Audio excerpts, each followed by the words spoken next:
Good evening. I'm happy to welcome you tonight to the second year in our ongoing series of presentations on seeing Hashem's hand in nature, history, and in our daily lives. We thank Rabbi Dovid Rosenbaum of Young Israel Shomrei Amuna and Rabbi Bram Weinberg of Kemp Mill Synagogue for their support of this series, and in particular for the fact that they have agreed to be our first two speakers this year. Tonight, Rabbi Rosenbaum will address seeing Hashem's hand in modern history. And in May, Rabbi Weinberg will address how Rashi saved the Torah and other historical wonders. For updates on upcoming programs, please send your email address to me at stuartrosenthal@yais.org. I want to thank longtime co-sponsors of Meaningful Tefillah programs, Max and Debbie Rudman, for their support of tonight's lecture and refreshments. Additional sponsors of these ongoing programs are welcome. Please contact me or the Young Israel office. Rabbi Rosenbaum, Marada Asra of Young Israel for the past 13 years, certainly needs no introduction in this setting. But again, I want to thank him for his support of the Meaningful Tefillah project for the past 8 years and for speaking to us tonight on seeing Hashem's hand in modern history. Rabbi.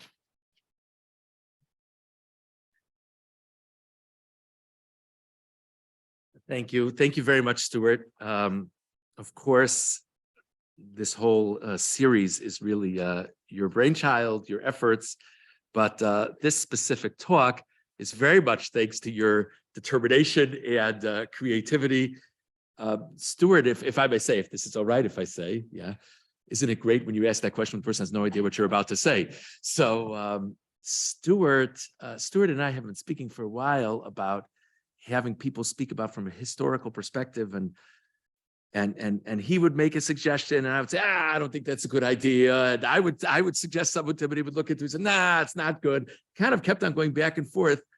And then one Shabbos at Kiddush, he came up to me and said, I've got a really good idea for who should give this talk. I said, who? He said, you. So this will probably shock you all, but I do not consider myself an expert on history. But I do consider myself an interested observer of history. And so I hope this is worthwhile. But it was a worthwhile exercise for me to think about what to talk about and research. So I thank Stuart for the opportunity. Thank you very much. So first of all, I honestly hadn't thought about this as being a pre-Purim talk, but it is utterly appropriate for this weekend. Absolutely appropriate. If someone were to reflect on what the message is of Purim, in a nutshell, clearly the message of Purim is that God is present even when his presence is not obvious. That's clearly the message of the Purim story. And so then the question is, what does that have to do with me? It was a great story, amazing. Who would have thunk Esther would become the queen, and she convinces Achashverosh, and this works and that works. It's all great, and let's celebrate the story. And as is the tradition in Klal Yisrael, they tried to kill us, we were saved, let's eat. We know that. But what does that have to do with me in the big picture? And clearly the takeaway, and in a sense, the takeaway for Purim might be a more important takeaway than almost any other holiday in the Jewish calendar. The takeaway for Purim is we believe it's still true. It might be less dramatic.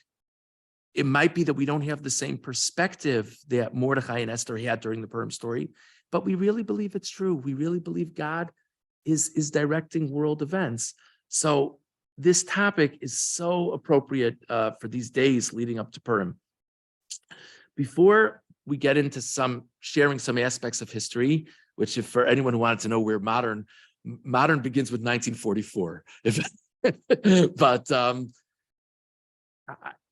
of course, the goal of this series in general is not only to have interesting perspectives on history and not only interesting perspectives on our perspective of God, but specifically geared towards tefillah. So I would like to just present two basic thoughts about prayer that if you kind of keep these in the back of your minds while we're going through this, I think it'll be very helpful. There's a question that people ask me all the time. I want something to happen. I hope God helps me make it happen, but I'm not sure if I should be davening that it happen in path A, if I should be davening that it happened in path B, if I should be davening that it happened in path C. What should I daven for? I know what I want, but I'm not sure what the best way to get there is. And what I frequently find myself telling people, I believe this very firmly, maybe I've even said it to some people in this room, I don't remember, is just ask God what you want And he actually is smart enough to figure it out. And by the way, and sometimes maybe we shouldn't even ask God what we want. Maybe we should just ask God that it should all work out for the best. Maybe we don't even know that. But what I think is striking in so many of the examples that we'll reflect together on tonight, what I think is striking is you couldn't have made this up. So many of these stories, you wouldn't have thought of it this way. So imagine a person comes and says, God, I hope the Jewish people win the 6-Day War in the following way. I hope D-Day works the following. What a ridiculous, what we see from these examples is God is pretty smart and creative without our help. So if we want to daven for the result, we want to daven for divine assistance, Gesundheit, we don't need to tell God the exact path he needs to take. One thing to think about. The other thing to think about is something frequently attributed to the Steipler, Gaon Zichrono Livracha. People are very familiar with the name of Chaim Kanievsky. The Steipler was Chaim Kanievsky's father. He was a very well-known Torah personality in the 70s, 80s in Israel. He believed very firmly, this is normally quoted in a much more distressing context, but he believed very firmly that all the prayers of Klal Yisrael accomplish something. They just might not accomplish exactly what the person praying had in mind. What's normally said is people pray passionately that someone should get well. Sometimes they don't. So how do we view that? And his feeling was very strong that it might not have worked out the way you had in mind, but the tefillah wasn't wasted. It applied to something else, maybe a similar situation, maybe a less similar situation. But to think about that in this context, that even if the specific results were almost unbelievable, who knows what people davened for? Maybe they didn't even daven for these results, but who knows what people davened for that brought about these results, because that's the power of tefillah. Okay, let's get started. I'm going to go through some things. I don't consider myself an expert. I did some research. I'll share with you the sources that I got these things from. I'd ask people to share comments, hold comments until the end. If I got something factually wrong, which is distinctly possible, feel free to correct me at the end. But if you think that my perspective that I'm sharing with you is fanciful, maybe keep it to yourself if you don't mind. Because for all these things, you could look at something, you could have different perspectives. Okay, D-Day. June 6, 1944, the very famous event that was such a significant turning point in World War II, the Allies' invasion of Northern Europe. Okay, and by the way, what we're going to talk about from D-Day is based on a book called The Hidden Hand, written by someone named Yaakov Astor. So it was understood, Hitler understood that it was distinctly possible that the Allies would stage an attack in Northern Europe. And he had a plan. He put Rommel was his famous general. He moved Rommel from elsewhere in the world specifically to be ready in Northern Europe, that if the Allies would attack, Rommel should be on site and the brilliant commander should lead the cause against the Allies. Okay. Now, on June 6th, when D-Day actually occurred, Rommel was not in that region of the world. Rommel had gone back to Germany. He had gone back to Germany to talk to Hitler. Why in the world did he go back to Germany to talk to Hitler? He went back to Germany to talk to Hitler because Hitler had insisted that the control of tanks in Northern Europe would stay in Hitler's hands. And Rommel was very concerned by that because he said, if there's an attack that happens, I can't wait around for you to tell us this or that. I, the person on site, have to be able to make immediate decisions. The only problem is when the decisions had to be made, Rommel wasn't on site either. He was too busy being in Germany talking to Hitler about the fact that the person on site needed to be able to make the decisions. Now, Rommel was no lightweight. It made a tremendous amount of sense to go at that time. This, I'm sure, is an aspect that many of you have heard before. There were weather forecasts of storms in this period. It would have been highly unlikely that if the Allies would attack it's on by sea with these storms that it would work. And obviously, the Allies weren't fools either. If it's highly unlikely that it would work, it's highly unlikely they would even try it. So it's not that Rommel was irresponsible. Rommel calculated this was an ideal time to go to talk to Hitler about these things because the weather forecast were storms. As an aside, it was also Rommel's wife's birthday. So if a general is going to go to Germany at some point or another anyway, you might as well schedule the trip to fit with the family simcha. Okay. Now, as this is a well-known piece of history, the concern about the weather was a major factor in the question of whether or not to delay the invasion. In the end of the day, Eisenhower decided that it made sense to just risk it, and they did the invasion at this time. As we all know, the invasion of D-Day worked very well. By the way, word came of the invasion. Rommel's not around, so who's the guy who's in control of the tanks? Hitler. So they kept on trying to call Hitler, but there was an aide who didn't want to wake Hitler up. Hitler was asleep, so Hitler was unavailable. That's life. One more nugget. It's not like Rommel was the only German general, the only German commander in the area. There were other prominent commanders who were away as well. What were they doing? They were exercising war games to game out the possibility of an attack on Normandy. So Rommel is in Germany to talk about the fact that he needs to control the tanks if the attack comes. And other commanders are somewhere else going through the theoretical exercise of the attack. And all of this is happening while the attack was going on. And the rest is history. So I think these are neat examples because this wasn't an overt miracle, but you realize all of these things could have worked out differently. And if even one of two of these things worked out differently, the results could have been very different. And I have to confess, this is a point that Astor makes in this book, but I think it's absolutely true. We like to quote the pasuk of Leiv Melech B'Yad Hashem. We had this recently in Mishlei, in our Mishlei class not long ago, the 21st chapter of Mishlei.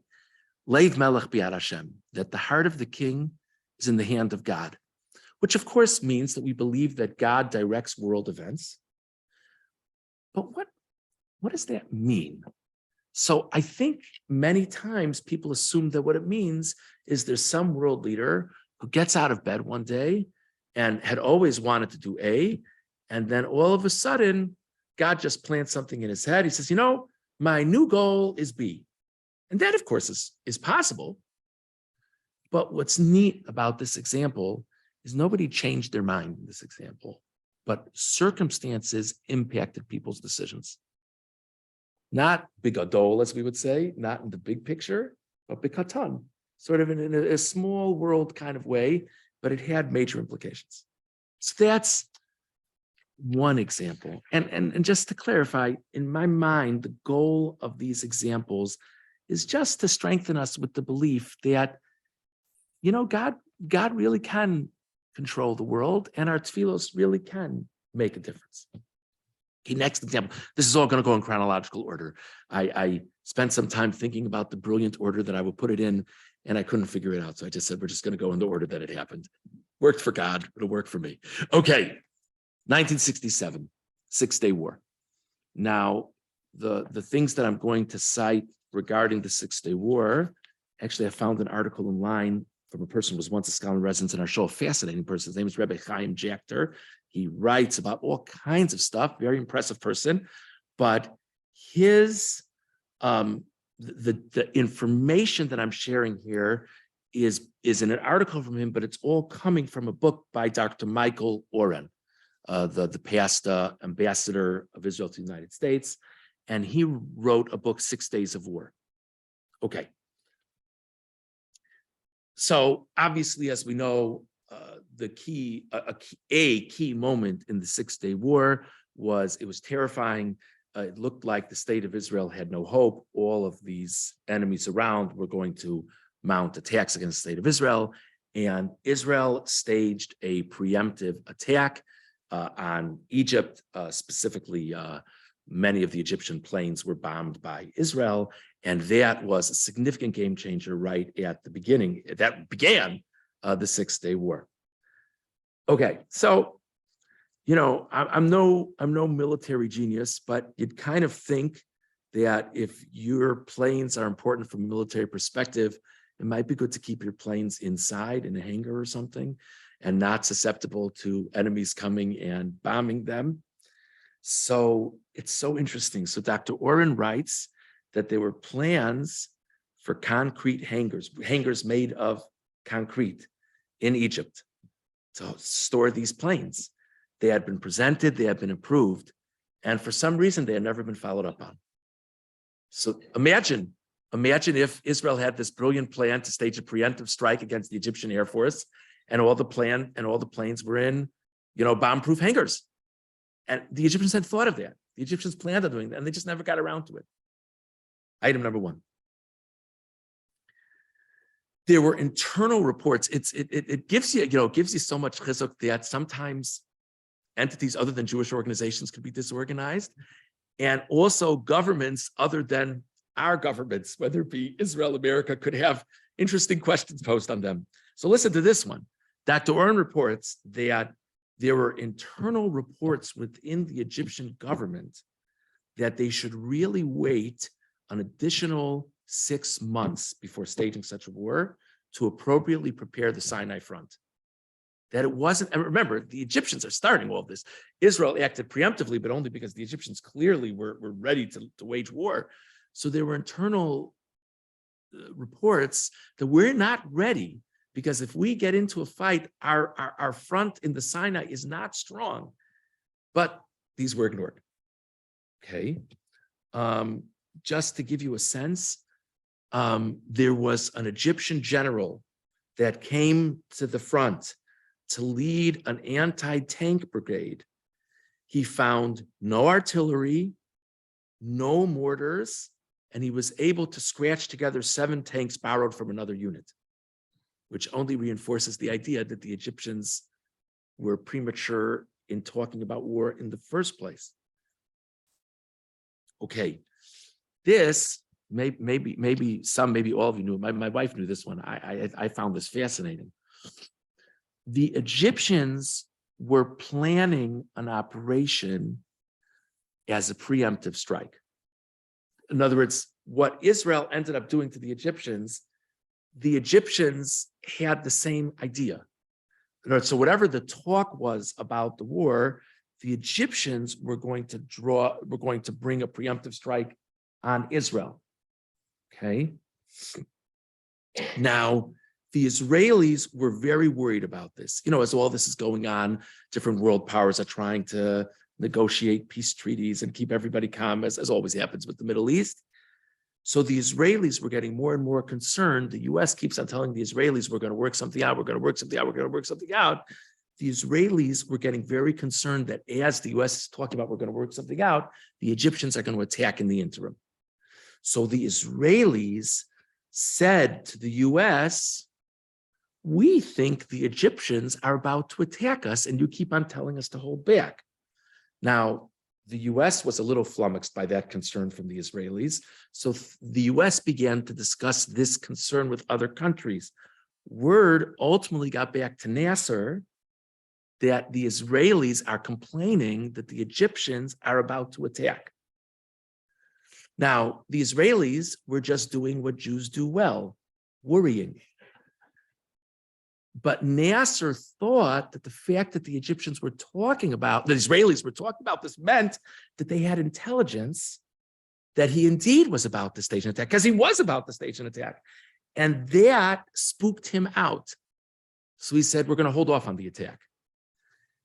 Dr. Oren reports that Nasser canceled the operation 15 minutes before it was supposed to begin. Okay.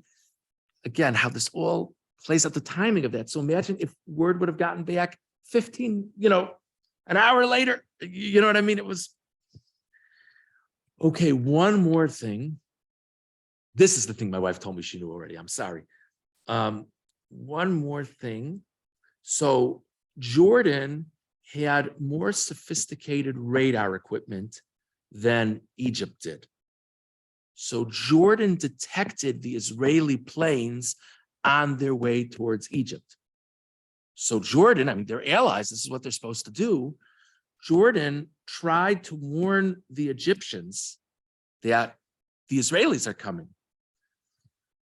The communication frequency, the communication radio frequency between Jordan and Egypt, for Egypt, had been changed the day before. And Egypt neglected to share this with Jordan. So Jordan is sending a message in the old frequency that the Israelis are coming, and Egypt doesn't get it because Egypt had changed frequency and they forgot to send a memo that they had changed frequency. So again, could someone look at all this and say, wow, what a bunch of idiots? Maybe. But could someone look at this and say, wow, you see the subtle hand of Hashem? Very possibly. Okay. Yom Kippur War. So I saw a piece from, forgive me, it's my ignorance. There's somebody by the name of Shira Sorko Ram. I don't know if any of you have heard of her before. So I happened to see this on a website from an organization called Ma'oz Israel. I have no idea if she wrote it for that organization, for another organization, but that's where I saw the piece. Okay. We're going to talk about Tzvika Greengold. Anyone here ever hear of Tzvika Greengold? Okay. That's what I was hoping. So again, just to set the stage for everyone. So Yom Kippur War, it was a total surprise attack on the Israelis. Of course, there was much to explain from the vantage point of the Israeli government after the fact. Why weren't you more ready? But that's not our concern here this evening.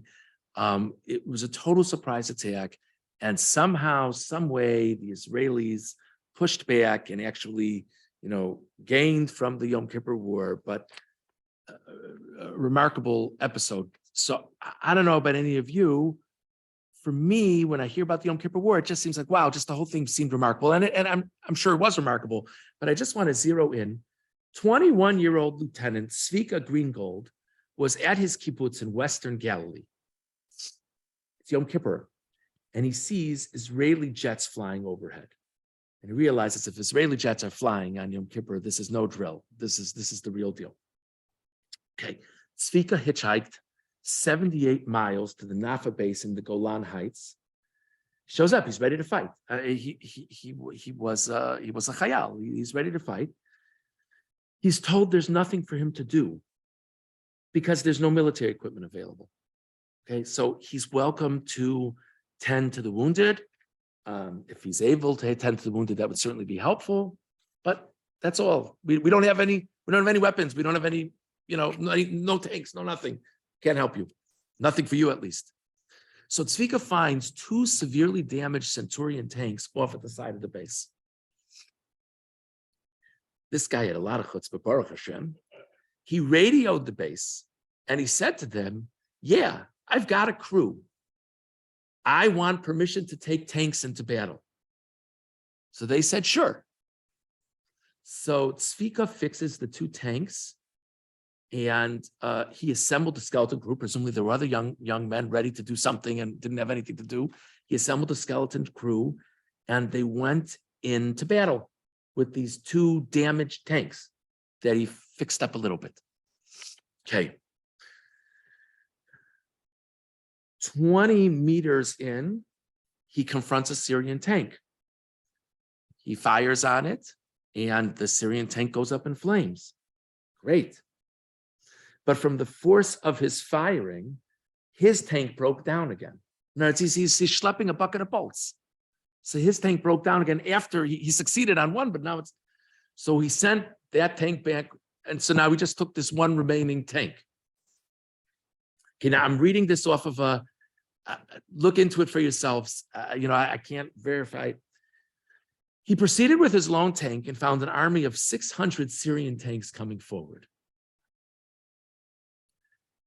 His tank is heavily damaged. He used the darkness for cover and actually sped backwards along the column's flank, firing at very close range and dodging enemy shells. And somehow he fooled the Syrians into believing that these are many tanks doing this. So he's this one tank, driving around like a Meshuggah, doing all this stuff. The Syrians think there's a whole team of tanks. He knocked off 10 enemy tanks. And ultimately, the Syrians began to back off from this one tank. Okay, for the next 20 hours, Lieutenant Greengold fought, sometimes alone, sometimes with other tanks, in skirmishes all across the front line. At various times, he found himself alone. So it was him and his driver. So he says to him, go wildly up and down the mountainside, constantly open fire, and then zigzag. So again, they'll think we're a platoon of many more tanks than we are. Okay, he somehow came across another abandoned tank and chopped that tank. He joined up with a unit of 13 tanks. So now these 14 tanks managed to hold back the Syrian armored column of 100 tanks and 40 armored personnel carriers. So, obviously, this is tremendous courage, tremendous fortitude, but tremendous siyata d'shmaya, tremendous divine assistance. But by the way, it speaks in such a beautiful way. We ask God to bring us miracles many, many times. The way it works is we need to put ourselves out and we need to try. And then when we try, when we make our own hishtadlus, God blesses our efforts. During the defense of the base, one Israeli tank commander radioed his headquarters that there's no one in the camp except a single tank fighting like mad along the fences. So with all these things that Tzvika Greengold was doing, he was able to stall the invasion long enough until finally reserve IDF tank units reached Tzvika's position to reinforce him. Tzvika Greengold was awarded the Israeli Medal of Valor, the highest honor offered by the state of Israel. He was personally credited with destroying over 60 tanks. His guerrilla-style tactics and high kill rate had the Syrian commanders convinced they were fighting a much larger tank corps, allowing Tzvika force to hold off 5 full Syrian armored divisions, often with only 1 or 2 Centurion tanks. So this is about Tzvika Greengold. Now just a little bit more general about the Yom Kippur War. So there's an area in the Golan Heights called the Valley of Tears. There were less than 100 Israeli Centurion tanks up against 500 Syrian tanks. By the 4th day, Israel had 3 tanks left standing against 150 enemy tanks. At some point, when the numbers are even more ridiculous, it's 3 against 150, suddenly the Syrian forces inexplicably turned around and headed back to Syria.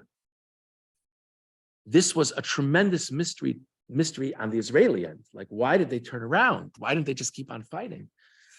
The Mossad interrogated the commander of Syria's 9th Army Division, and they posed him the question, why didn't they just take out those last 3 tanks? And this is the quote of what he told the Mossad interrogator. Again, just hear the quote. Quote is, "I would like to see you try and cross the Syrian missile lines while you see a whole host of white angels standing right on the missile lines and a white hand from heaven telling you to stop right there and move no further." That's what he told them. Again, how to understand this? Who knows? Was it that they all saw this miraculous vision? Was it that the guy was a paranoid Meshuggah? If it's that the guy was a paranoid Meshuggah, God put a paranoid Meshuggah in command of the Syria's 9th Army Division. That's also the hand of Hashem. But who knows? Okay. Entebbe. Okay, so we know the Entebbe story, and of course the situation, the story of Entebbe is truly remarkable. Very, very briefly, there was an Air France plane from Israel that was hijacked by German and Arab terrorists, taken to Uganda. early on, the Jewish passengers are separated from the rest of the group. And it was very clear that they wanted to kill the Jewish passengers, the Israeli passengers. And the only way they would not do it is if a ridiculous amount of prisoners were freed, et cetera. And the story is, of course, famous. There was a remarkable Israeli military effort to save the hostages in the airport in Uganda. Okay. Many of you probably know this, but it's just, I found this very interesting. So Israelis were involved in many building projects in Uganda in the 60s and 70s. So the story of Entebbe is June 27th, 1976. This is based on an article from Jonathan Feldstein. So Israelis were involved in many building projects in Uganda in the 60s and 70s. And the terminal, the airport terminal in which the Israeli hostages were being held was built by an Israeli company, which allowed the Israeli military that was planning this very daring mission to get a remarkable detail of the layout of things that, of course, they wouldn't have gotten if it was made by other countries. Okay, the convoy of planes and equipment needed to travel 2,500 miles. In other words, they're leaving from Israel and they need to get to Uganda. Now, don't tell anybody, but Israel doesn't have that many friends between Israel and Uganda. So how in the world are they going to travel 2,500 miles and no one's going to notice? And no one's going to share with Uganda, with Idi Amin? So there were positive relations with the president of Kenya. I'm sure I'm not going to get this name right. President Jomo Kenyatta. Okay, wow. Okay, thank you. Much better than my attempt at translations of modern Hebrew words in the Shmir Shabbos class, but okay. So the President Kenyatta of Kenya, there was a major hotel chain in Kenya that was owned by a Jew. So he cultivated a very positive relationship with the president of Kenya. Okay, there were various other Jews in Nairobi that had positive relationships with government officials in Kenya. And because of these human relationships, which obviously were not a given, and it didn't have to be the hotel chain was owned by some Israeli was able to receive permission to cross Kenyan airspace and refuel in Nairobi. As a tragic postscript to this, but it just gives a greater appreciation. When Idi Amin, the ruler of Uganda, understood what happened, that Kenyans had allowed them, that Kenya had allowed them to refuel and didn't, he slaughtered several hundred Kenyans who were living in Uganda, just to give you a sense of how terrifying it is to cross that man. And yet the president of Kenya did it. Okay. Last historical thing, then I'll share a few more ideas at the end, and then I'm happy to open it up for comments. Persian Gulf War. Persian Gulf War, January 1991. Even I remember that one. But of course, we know how frightening it was that Saddam Hussein had said that if the United States and the Allies would come into Iraq, he would fire Scud missiles at the United States ally Israel. The US was very worried that it would lose Arabs from the coalition and it would create a whole new level of problems if Israel was engaged in a war. So the US kept on counseling Israel to just sit tight. The US sent Patriot missiles, which some of them more effective, some of them were less effective. Okay, what I'd like to just focus on, this is from an article, I don't know if any of you have ever heard or read Harold Gans. He likes to talk about various scientific aspects of Jewish interest. If I don't know history, I certainly don't know science and statistics, but here we go. So there was a paper in 1993 written by Feder, Lewis, and Grunland to try to understand the likelihood of casualties from missile strikes. Okay. They built their study on three variables: the size of the warhead, the population density where the missile lands, and whether or not there was warning that the missile would be coming. Those are like the three variables, and they did a whole study with that. Okay. They were working with data from different events. There, of course, were hundreds of rocket attacks on London during World War II. So that it's a good test set to see things. There also were various Scud missile attacks during the Iran-Iraq War in 1988, just a few years before the Persian Gulf War.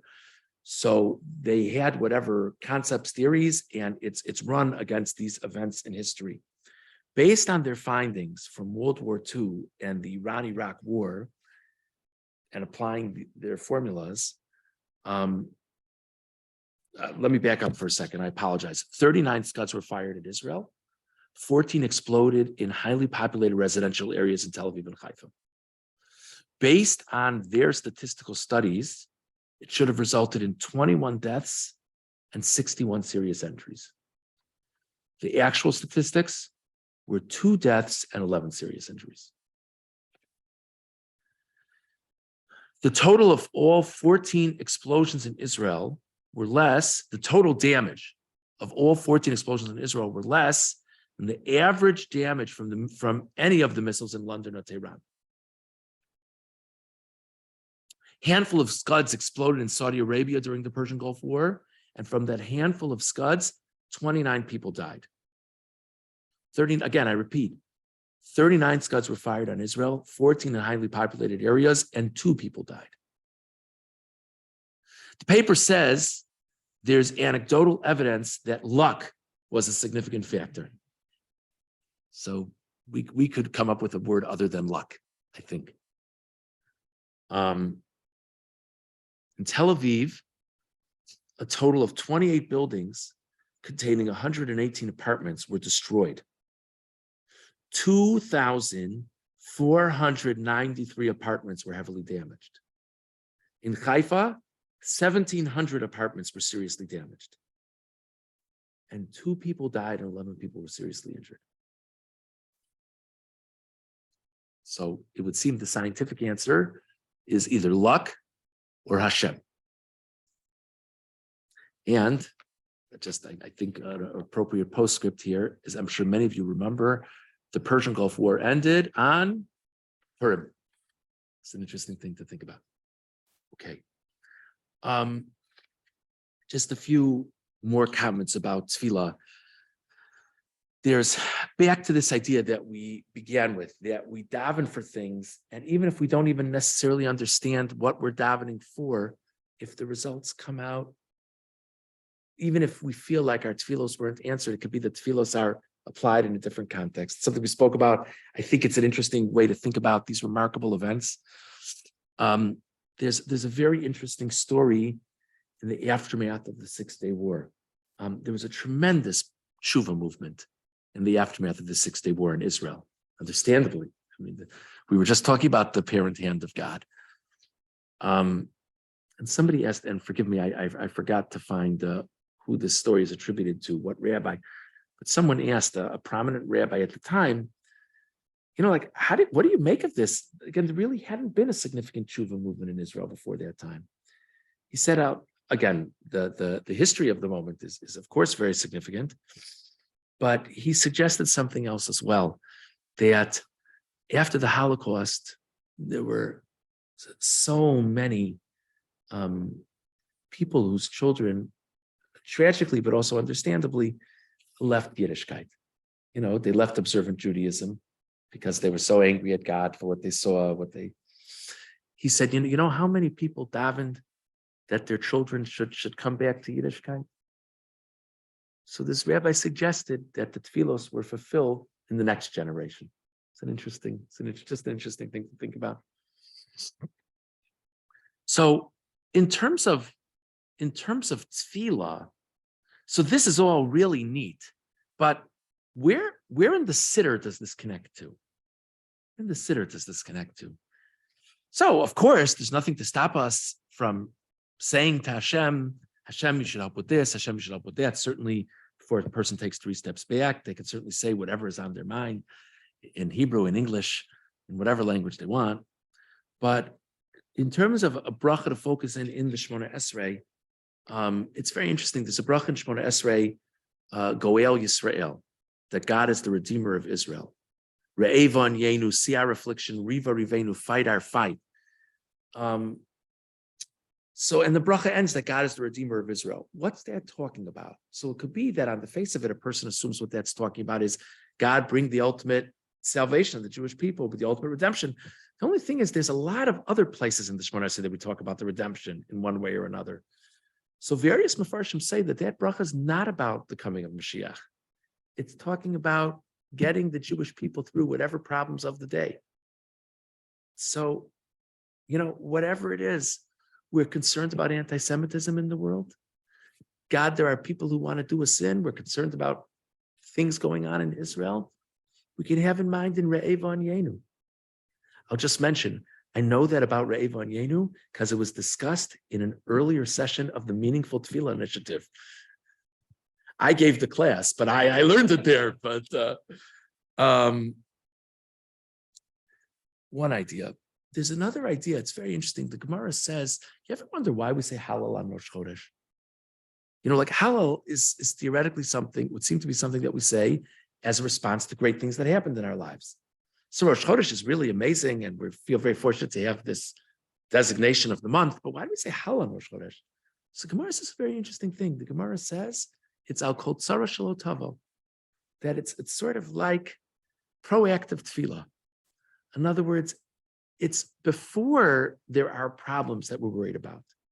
We recognize the hand of God. We recognize how much God has helped us in our life. And that once a month recognition should be a merit. Then in the coming month, we shouldn't have difficulties. God should protect us from things. But to think about that's another way to think about tefillah, that it not only does it not have to be that I know what the solution is, I don't even have to know what the problem is. I don't even have to be aware that there's any danger. I want to close out with two stories. This is really not about history. This is really just about prayer in general, but it seemed to be appropriate to the topic. Two stories that I came across, both stories quite recently. The first story is going to sound strange, but I ask you to bear with me. So I was watching an interview of the couple that founded A Time. If you're aware of that, A Time, it's an organization that geared towards helping people from the Jewish community struggling with infertility. And they were sharing that there's a subset within A Time that there's a group of single women who have had physical situations which make it physically impossible for them to have children in the first place. So A Time sort of set up a support group for them. Okay. So there was a week that this group of women was having just a Shabbaton just among themselves. And it happens to be that the Rosens, this couple being interviewed, were at an event with Reb Shmuel Kamenetsky, one of the most prominent rabbis in the country, in the world. And so they got on the phone with these young ladies who were having their Shabbaton. They said, Reb Shmuel Kamenetsky's like at the next table, should we ask for a bracha for you? Should we ask for a blessing for you? They said, sure. So they went over to Rabbi Kamenetsky, and Rabbi Rosen says to him, there's a group of young ladies I was just on the phone with, and they all have circumstances that make it not possible to have babies. Could you give them a bracha? So Rabbi Kamenetsky says to them, there's no such thing as not possible. Don't cringe. I was cringing when I heard this story. Just wait. There's no such thing as not possible. God can do anything. Some of these women didn't have a uterus. So Rabbi Rosen says, I didn't even want to tell these people what the rabbi said. It's like hurtful. It's like, so they kept on saying to him, what did he say? What did he say? So he said, Rabbi Kamenetsky said it could always happen. You should never, God can do anything. Okay. So with great excitement, the Rosens turn to the interviewer and say, within the year, there was a new medical procedure allowing the transfer of a uterus from one person to another. And some of these women have had babies thanks to that procedure. Now, I don't mean he was a prophet, or I'm not saying anything like that, but just, really anything can happen. We look at the world, things seem so bleak and so worrisome and so concerning. It doesn't have to be on the world scale. It doesn't have to be on the national scale. It could be in our own lives also. Really, really anything can happen. And I want to just close with a story. I had seen this story before, but I had forgotten it. I actually saw the story from Rabbi Pesach Krohn. I just came across it today. So there was, this is hundreds of years ago, but there was a person, I believe the name is Reb Shmuel Bardicki, if I'm not mistaken, and he decided that the land in which he was living was too dangerous for a Jew to live in, and he and his two young children have to flee. His wife had passed, he and his two young children had to flee.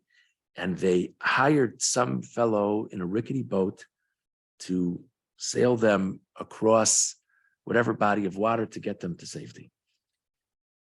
And the boat literally collapsed while they were at sea.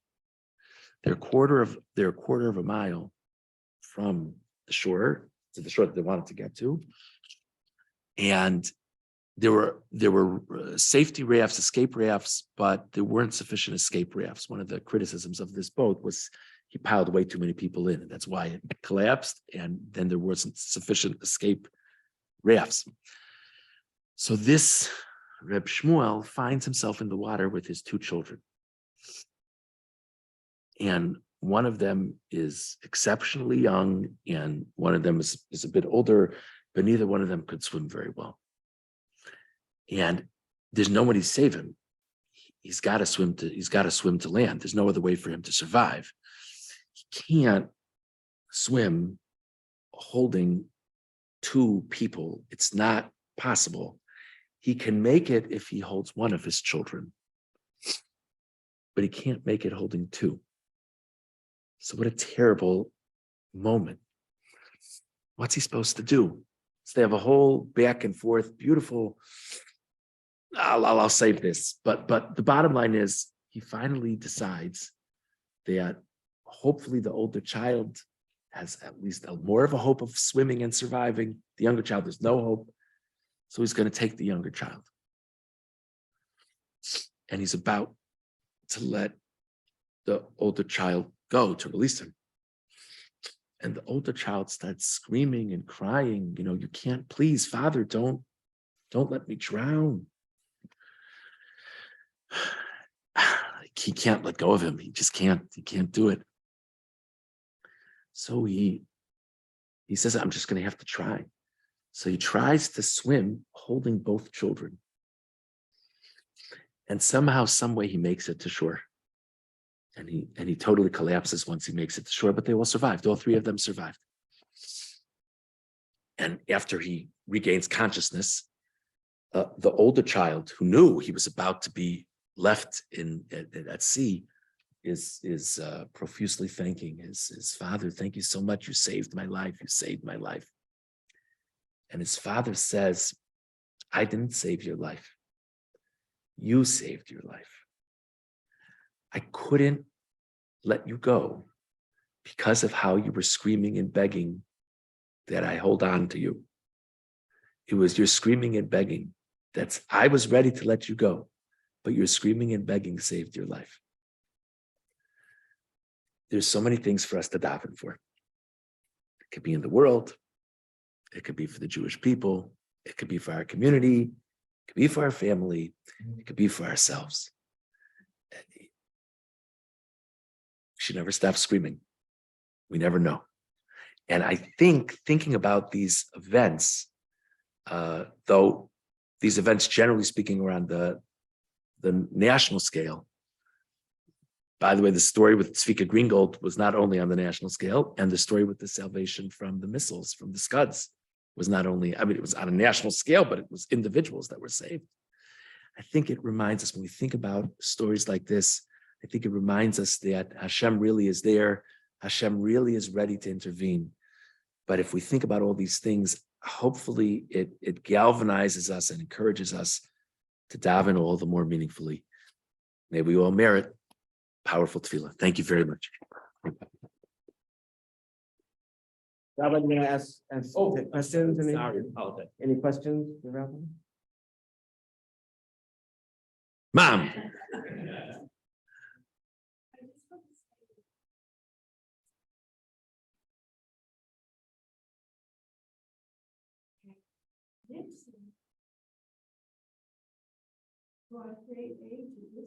Yeah. Right. Right.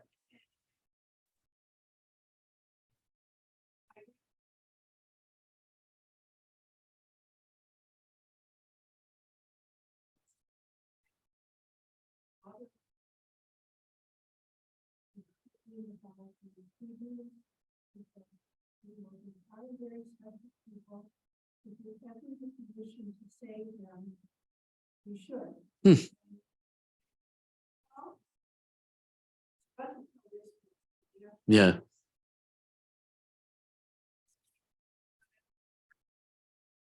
That's beautiful. Thank you very much. I want to just add something.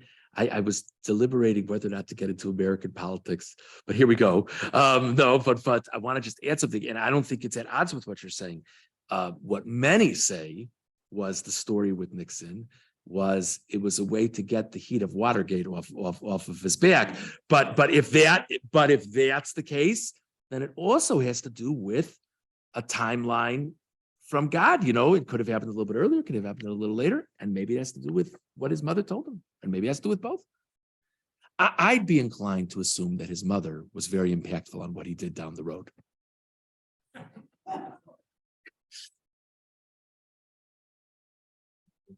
Yes, Bob. Can't hear the questions, Rabbi. General Eisenhower, is that how weather played such an important role, particularly once the Americans became engaged in the European theater, because as you reflected on D-Day, whether the date that was set originally was supposed to be the day before, but the English Channel was too rough, and actually on June 6th it was still fairly rough, but the option was 3 weeks later, and 3 weeks later on the date that would have been the plan B was horrible, and it memorialized the other tremendous battle was the Battle of the Bulge. I think Marv Connick actually fought in it, member of our shul. That in the movie Patton, they memorialized a particular incident where, to relieve the army that was in Bastogne at that time, they needed air cover, but they couldn't get air cover because the weather was so bad. So it's memorialized in the movies. Patton ordered the chaplain to write a prayer for good weather. And lo and behold, they had good weather and there was air cover. So they could, on the Battle of the Bulge. Thank you. Rabbi Branches? I don't know whether you want to count this, but in American history, there would have not been America. In 1776, I think was the year that this happened. Washington with his troops were in Brooklyn, and the British were in Staten Island, and they were also coming up where body water is. And they decided the only way to escape would to be cross the East River, if you know where like the Manhattan Bridge, the Brooklyn Bridge is. And it was a terrible, terrible risk because of the weather. And they just decided they had to do it. And the weather eased up. I don't remember the exact details. And that's how they got across to Manhattan. They fled up to the top of Manhattan, and that saved the American army. So you could go back a couple hundred years. I mean, America played a big role also for us. Thank you very much. Yeah, that's great. Thank you. Thank you. I just want to thank Menashe Katz for working on the Zoom and even carrying the microphone back and forth. I just want the Zoom people to know what he's doing for you. Okay. Oh, I'm sorry. Well, the Gulf War ended on Purim, I think also significant. It began a few days before Tisha B'Av, that first week of all. Thank you very much. Thank you. Thank you, Rabbi, Thank very you. much. And thank you for proving me right, that you were the right person to give this year. I really appreciate it. Thank you all for joining us tonight. If you've missed any of our earlier programs, they're all recorded and they're available on YouTube on the Meaningful Tefillah Project channel and also on the yais.org website. Please join us again Sunday, May 7th at 11 a.m. here in the Belanovsky Sanctuary. We will hear from Rabbi Bram Weinberg. Additional programs are being planned as well, so stay tuned. Refreshments are now available in the social hall. And for those of you on Zoom, we have plenty of food, so come on over. See you.